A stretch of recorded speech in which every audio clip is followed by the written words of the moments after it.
A week or two ago, we asked for suggestions of subjects and personalities which we might discuss on this show. One little girl wrote in from Akron, Ohio, and she said, "I don't care what you talk about as long as you keep on talking."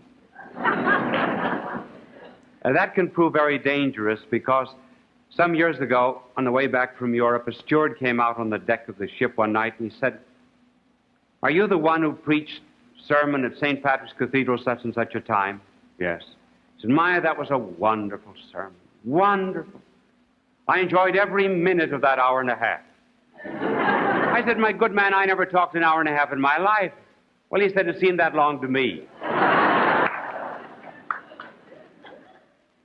Well, tonight we're going to discuss a very remarkable man of literature. The man who foresaw communism and who understood it better than many who have lived through it. And his name, it has, we should mention, some alternate spellings. Fyodor Dostoevsky. Born in 1821 in Moscow. His father was a doctor in one of the poor hospitals of Moscow. His father was not very kind to the family, nor to the peasants when he bought a farm. The peasants later on killed him. But the son lived from 1821 to 1881. And in that relatively short span of life had three great creative moments. The first creative moment of Fyodor Dostoevsky was when he learned the meaning of freedom. Those were days when students were rather radical, and young Dostoevsky belonged to a radical group as he was studying engineering, though he always loved literature. And he was interested not in the German philosophers, as many were at the time, but in Rousseau, Saint-Simon, Fourier, and others. He wanted to establish some kind of a system where there would be no marriage, no private property, but some weird kind of socialism. And kings and czars were jittery in those days. In the year 1848, Louis Philippe was the last king of France. He lost his throne. Nicholas I was afraid of losing his. So when he heard of this young group of revolutionists in St. Petersburg, he arrested them. 20 of them were thrown into the prison of Peter and Paul. Queer name for a prison. So it was. And then after several months in jail, on the 22nd day of December, 1849, 20 youths were led up on a platform in Skomorsky Square of St. Petersburg. There were lines of 10. Dostoevsky was sixth in the second line. The sheriff mounted the platform. He walked to each of them. He gave the sentence of the court. Condemned to death. Condemned to death. Condemned to death. 20 men, 20 minutes to wait for death. Dostoevsky nudged someone alongside of him. There was a cart down below. 20 coffins in it. Black cloth over the coffins. The temperature, 20 degrees below zero. They were stripped of all their clothing except a shirt. It was 7 o'clock in the morning. Dostoevsky looked up and the sun was just coming through the clouds. It began reflecting itself against the dome of a church. And he said, in 5 minutes, I will be where the source of all that light is.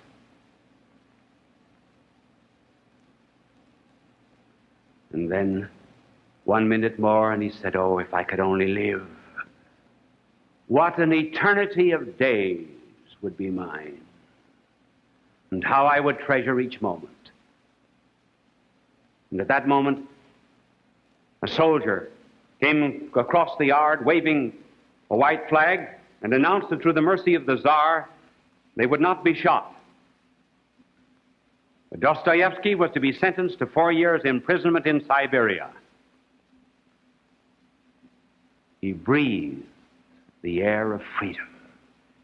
He began to be a kind of an embodied spirit. His soul had come back into his body. Dante, because he wrote Inferno, has been described as the man who has been to hell.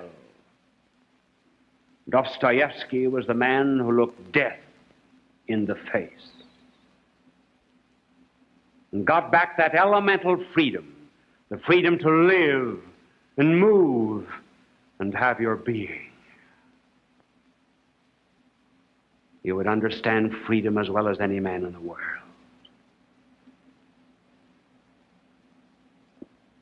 That was his first creative moment. The second was when he learned the implications of that freedom. Christmas Eve of that year, he was put into a sleigh, driven out of St. Petersburg on a 3 weeks' journey to Siberia. And as he left St. Petersburg, it was Christmas Eve. There was no room in the inn. You could see houses ablaze with lights, Christmas parties on the inside. So out to the stable of the world he goes, to Siberia. And what a place it was, as Dostoevsky describes it. He said, we were huddled in this barracks like herrings in a barrel.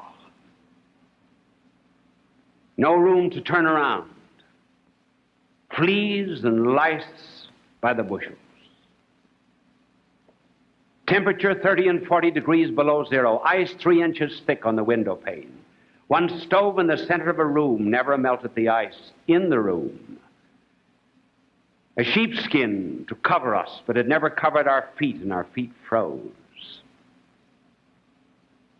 Filth on the floor, too cold to go outside to satisfy nature.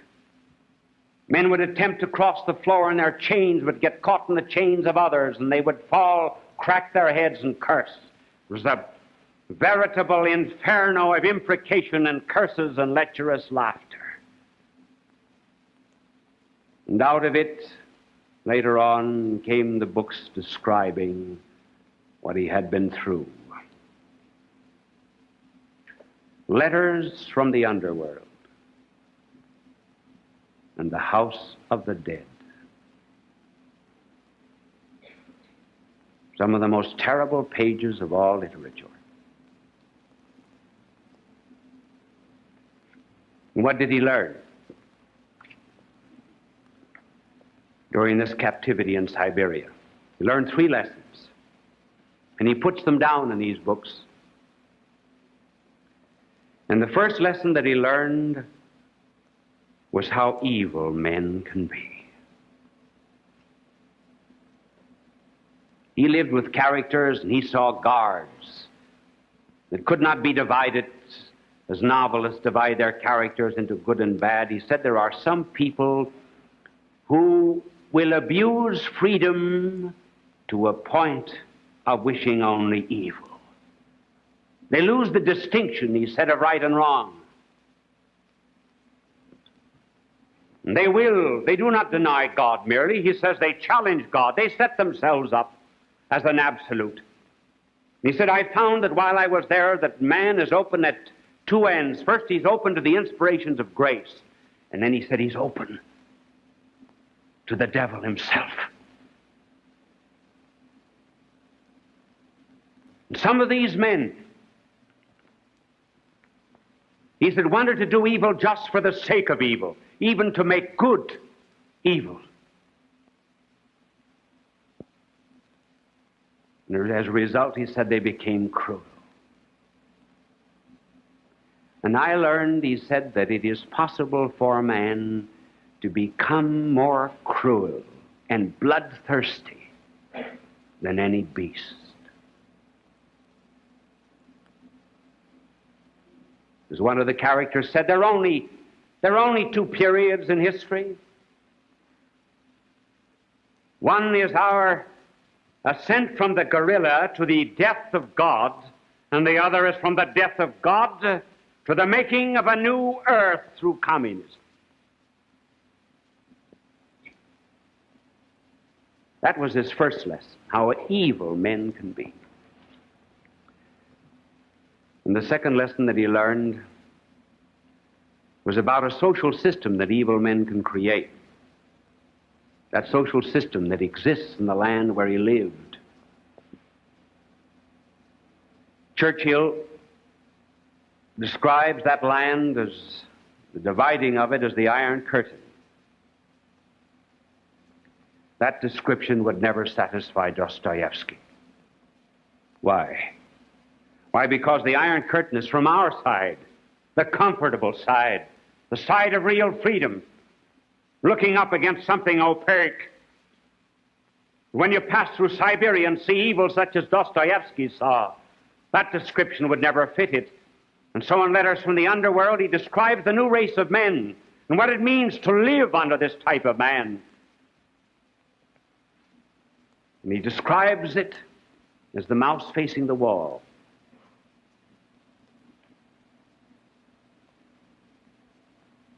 He said a mouse will ultimately come to the last wall, and he will gnaw, but he cannot get through. A bull in the face of a wall will respect it. He will not charge it. It's something sacred. But a mouse will gnaw and gnaw and gnaw and be frustrated because he cannot get through. What is the wall? The wall is the impossible. It is that social system under which men must live unto eternal frustration.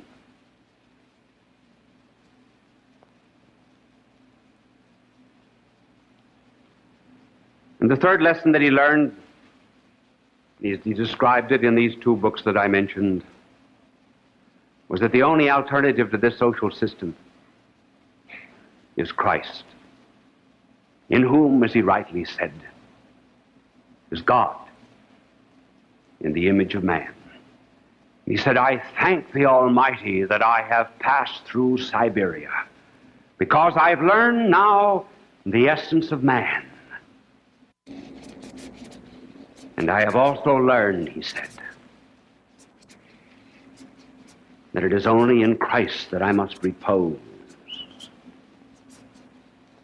And later on, when Belinsky, the atheist, would try to win him over to his atheism, Dostoevsky said in his own queer way, he said, Belinsky, he said, I would rather be wrong with Christ than right with you.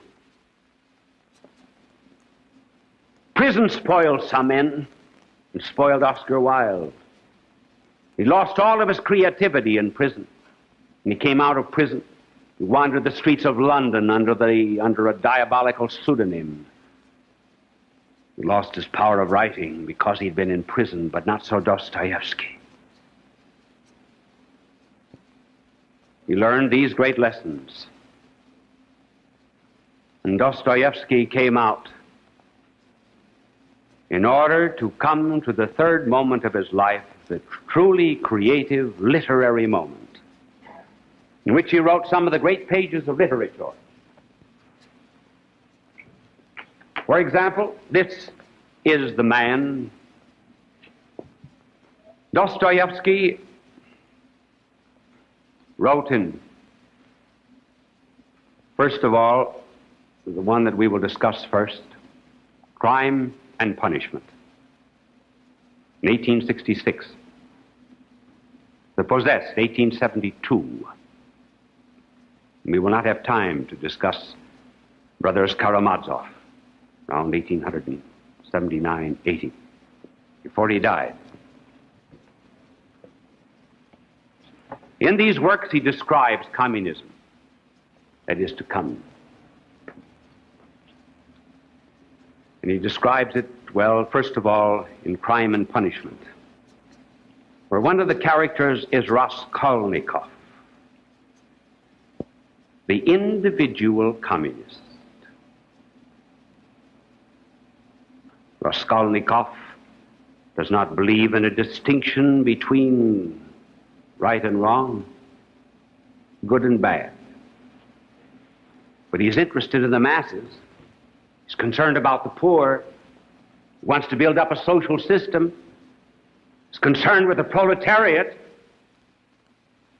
And this new social system that loves the masses must be built up. But in order to build it up, says Raskolnikov, you have to have money.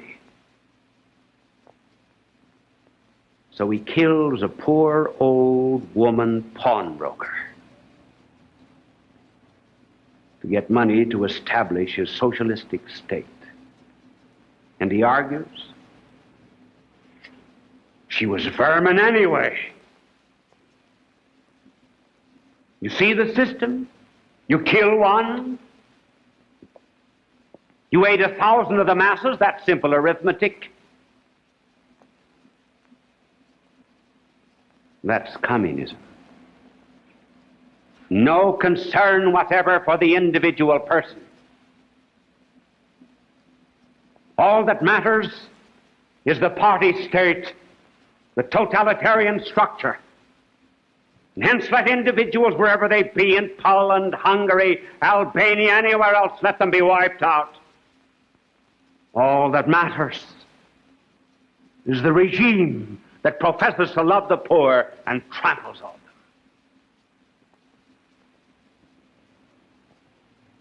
them. Dostoevsky's, then in his work, The Possessed,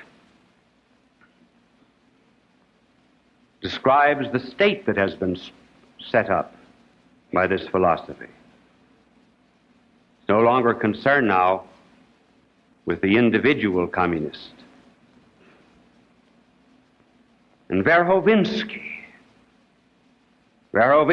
says the Russian Revolution will begin with an atheistic base. You see the characters of Dostoevsky, like Kirillov, Shigalov, Verhovinsky, father of other brothers Karamazov and others. Oh yes, they're in pages. Here they are in The Possessed. But these men, you cut a page, blood comes out, and they walk across the streets of Russia. They're living characters, they just have other names. Stalin, Lenin, Bulganov, Bulganin, Khrushchev. He wrote about them, he knew them all. He lived through them, he saw it coming. And so Verhovinsky said the foundation will be atheism, and then he talks to Stavrogin, and he tells Stavrogin just how he must develop this system, and Stavrogin prepares for it. And so he violates a girl, and then after he's violated her, he locks her in a room, and there's a little opening in the door. As he sips tea, he can look at her until she goes mad. And he enjoys his tea, and finally she goes mad, and she hangs herself, and Stavrogin said, Now, I no longer know the distinction between right and wrong. Now I am ready to establish the system. And so the characters walk out on the pages of The Possessed. And would you not think that some of these, I'm reading from The Possessed, some of these pages were written by someone who had passed through the experiences of communism today in Russia. He suggests a system of spying. Every member of society spies on the others, and it is his duty to inform against them. All are slaves and equal in their slavery. See, equality, all comrades. They will be banished and put to death. Cicero will have his tongue cut out. Copernicus will have his eyes put out. Shakespeare will be stoned. Slaves are bound to be equal.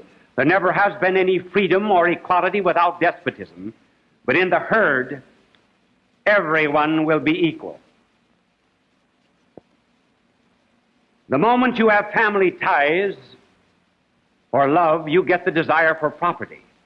We'll destroy that desire. We will make use of drunkenness, slander, spying. We'll make use of every incredible corruption.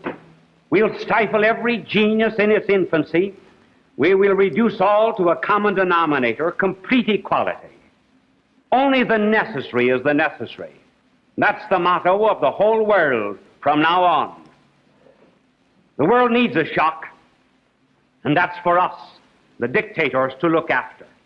Absolute submission. Absolute loss of individuality.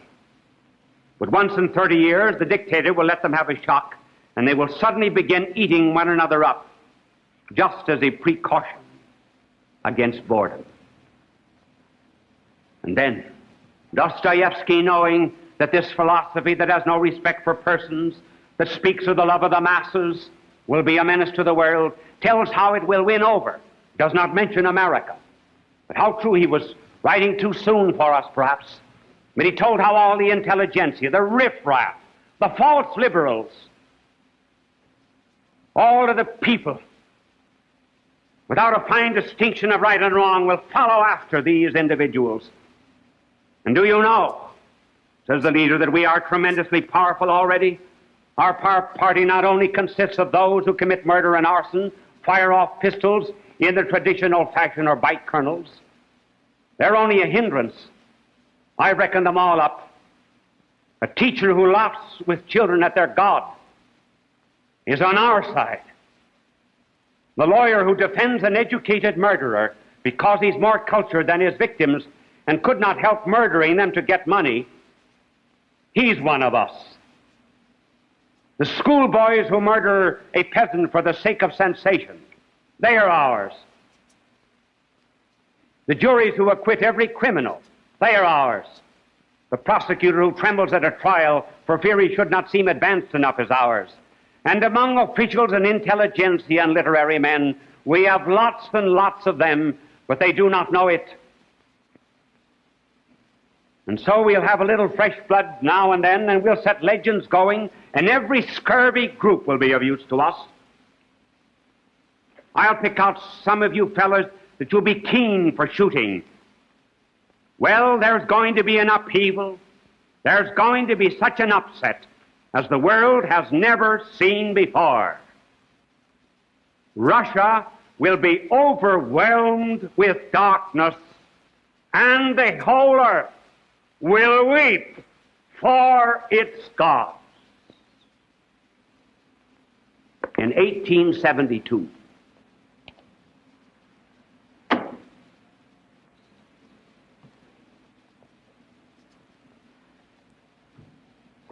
but did he despair? Though he knew the world would run after these Raskolnikovs and Shigalovs and Kirillovs? No, toward the end of his life, in the Journal of an Author, he wrote about soldier, socialist soldier who said he would commit the worst crime that one could ever commit. He would steal a host. And he stole a host, the Blessed Sacrament, and then said he would shoot it. He leveled his gun and he saw the image of Christ above him, and he knelt down in penance. And that, the Dostoevsky, is what Russia would do. It would one day recover its soul when it got rid of these individuals who had brought ruin upon it. And then on another occasion he said, remember the young man in the land of the Gerasenes who was possessed with devils, and the Lord drove the devils out of the young man into the swine, and the swine were driven into the sea? Dostoevsky said, that's my Russia, my beloved Russia, full of sores, putrefaction, foulness, corruption, full even of devils. But one day, these devils, the Shigalovs, the Kirillovs, the Raskolnikovs, one day these devils will be driven out of Russia. and they will be pushed back and back and back into the sea. And there they will be drowned, and it will be good enough. Life, and particularly in literature today. Now, it seems as if we're going to begin a long ways from that subject, because I'm going to begin talking about fleas. This really and truly happened. In a certain university, experimentations were made with dogs, not by vivisection, no. And the dogs were in two separate cages. The university professors wanted all the dogs clean when they worked with them. So in one cage were put dogs who had been dipped and washed and defleed. In the other cage, there were dogs that still had their fleas. I can remember when I was a boy, I think this was one of the first jokes that I ever laughed at, was why puppy dogs had curly tails, and I was told so the fleas could do the loop-the-loop. Well, in any case, these dogs had plenty of fleas. This was not part of the experimentation, but the professors noticed that the really nervous dogs, the neurotic dogs, were those that had no fleas. The dogs in the cages that had fleas kept themselves busy scratching all the time. But the other dogs that had no fleas, simply because they were caged, they began to develop a kind of a canine delinquency. And they howled and they shrieked, and this energy that they had to come out some way. And it came out in their nervousness. The other dogs had a purpose in life, at least briefly, namely to scratch off their fleas. That brings up the question, does a want of purpose have anything to do with hopelessness, and is it a cause of neuroses? Now we're going to take one field, because perhaps there is no area or dimension of life which better reveals what people are thinking about, the advanced thinking, than novels, plays, and the theater in general. Now, literature today seems pervaded with a gloom and a hopelessness. Take, for example, the famous play of Albert Camus called The Plague. The hero of it is a Dr. Rieux. This doctor takes care of a plague. He builds laboratories. He spends himself and is spent in caring for the victims of plague. He even builds crematories to care for the countless victims. And he conquers it to some extent, but Dr. Rieux knows very well that the germs of the plague are in clothing, they're in furniture, and that very soon the plague will break out again. The assumption is, this is life. We get out of one difficulty, and then into another, and life ends after the succession. No hope, just tragedy. Then there's the novel of, who is it? I'm not sure. Cassec? The City Beyond the River. And this too is a symbolism of the turmoil and the neurosis of the modern soul. But of course, being a novelist, one presents it symbolically. And in this particular story, there are two factories. In one factory, great big stones are broken up, crushed, and finally dissolved into fine powder. Then all of this powder is shipped to another factory. And when it gets into this other factory, all of this fine powder is boiled and made into big stones. Then all the big stones are taken back to the first factory. There they're ground again. Then they're shipped back again, and so the process continues. Any purpose? None whatever. Tense despair. Ernest Hemingway, the old man of the sea. Here he is battling with a shark whom he knows eventually is going to take his life. No prospect of success, no issue to life. Then there's Françoise Sagan. Bonjour, tristesse. Salute to sadness.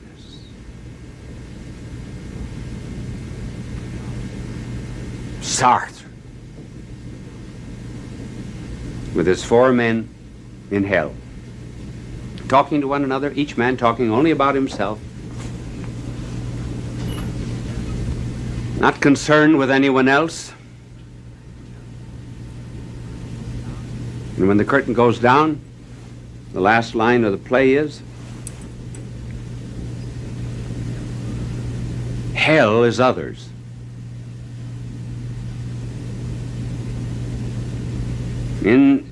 In this intense egotism, one is never concerned about hearing another one's ills.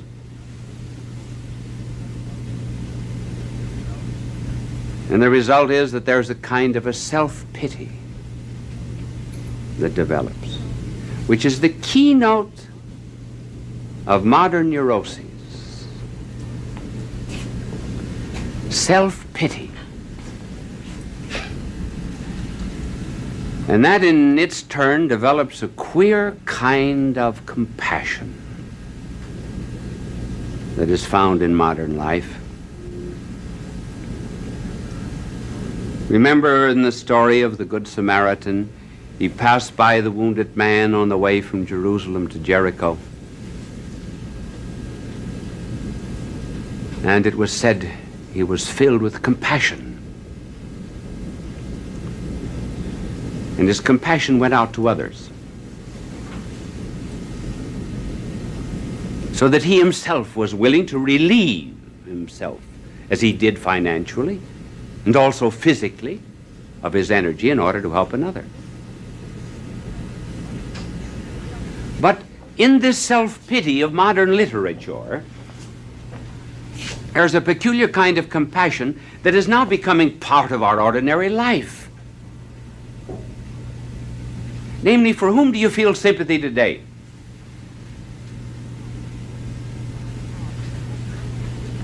For whom do the sob sisters of American life feel sorry? They feel sorry for the young dope busher who's brought to trial. There's sympathy for the gangster who's arrested, for the criminal. Police that try to arrest a criminal in a certain community, the community will protect him.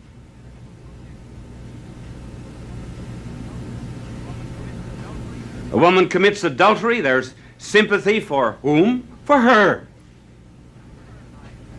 Not for society that may have been damaged, and for the bad repute, for the destruction of the morals of the young.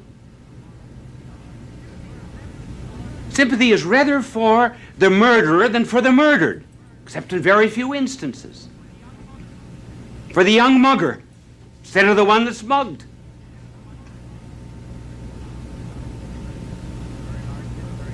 In a very large city, very recently, there was a young girl in the 6th grade who was constantly drunk. Every day in school, she could barely sit up at her desk. Well, the teacher, of course, would not dare touch her. So the teacher had this drunken young girl brought before the judge. And this judge of the juvenile court said to the teacher, "Didn't you ever take a drink in your life?" She said, "I'm not on trial." He said, "Case dismissed."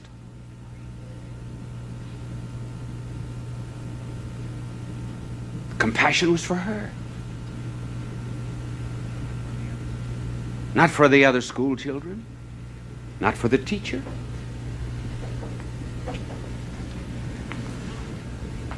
Now, where does this come from?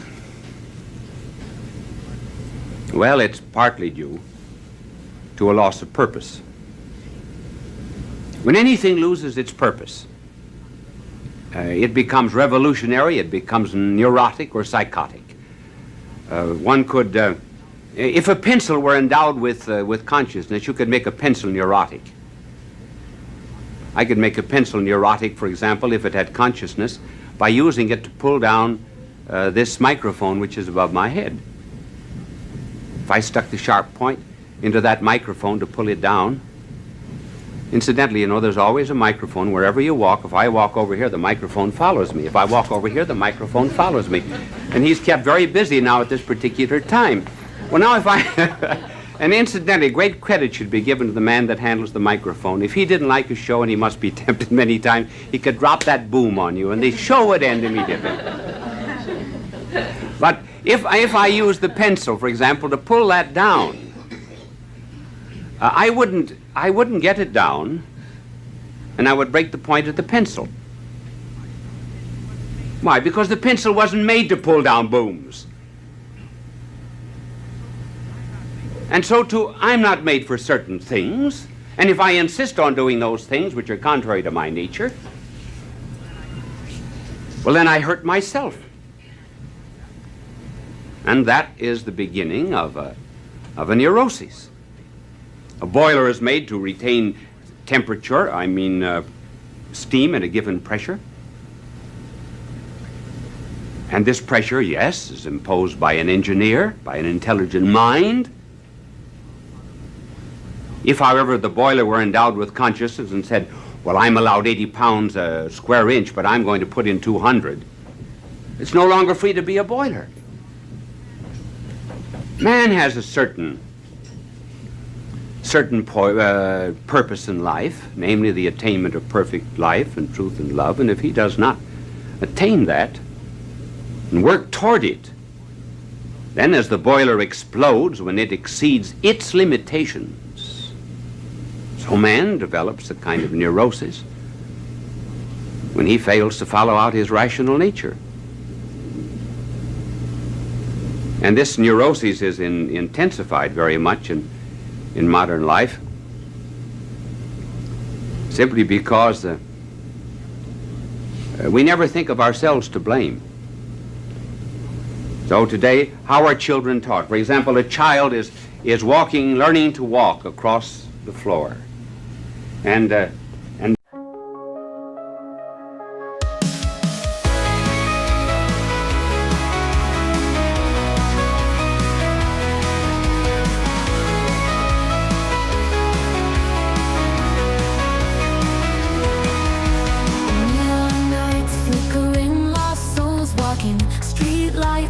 tune of ghost whispers, city dreams buried under cold steel. Heartbeats echo through empty alleyways. Shadows dance in holographic twilight. Silent screams beneath the cracked surface. Electric scars on concrete veins pulsing. Digital ghosts haunting these broken streets. Lights fade, whispers scream, lost in static haze. Voices echo, longing traces in the air. Spirits rise, neon skies, dreams in disarray. Echoes of the night calling, can't escape despair. Winding roads through virtual despair. Broken hearts left in empty squares. Faceless eyes watching from down corners. Synthetic love disintegrates like morning fog. Shadows dance in holographic twilight. Silent screams beneath the cracks of faded moon. Lonely hearts trapped in mirror reflections. lifeless eyes staring into neon gloom. Lights fade, whispers scream, lost in static haze. Voices echo, longing traces in the air. Spirits rise, neon skies, dreams in disarray. Echoes of the night calling, can't escape despair. White rolls through virtual despair. Broken hearts left in empty squares. Faceless eyes watching from down corners. Synthetic love disintegrates like morning fall. Flicker in the distance, a warmth breaks the night. A single bloom pushing through cracked concrete, a fight for something real, a touch, a connection untold. A melody breaks the silence, a story to unfold. A ragged voice, a lone guitar, a song in the square, singing of hope of breaking free, a dream to repair. The lonely gather, drawn by the sound. Faces light up, shadows retreat from hallowed ground. Lights flicker, whispers rise above the static fight. Voices join the chorus, the symphony takes flight. Spirits soar, neon sky, dreams ignite the night. Echoes of the night calling, can it still us in the light?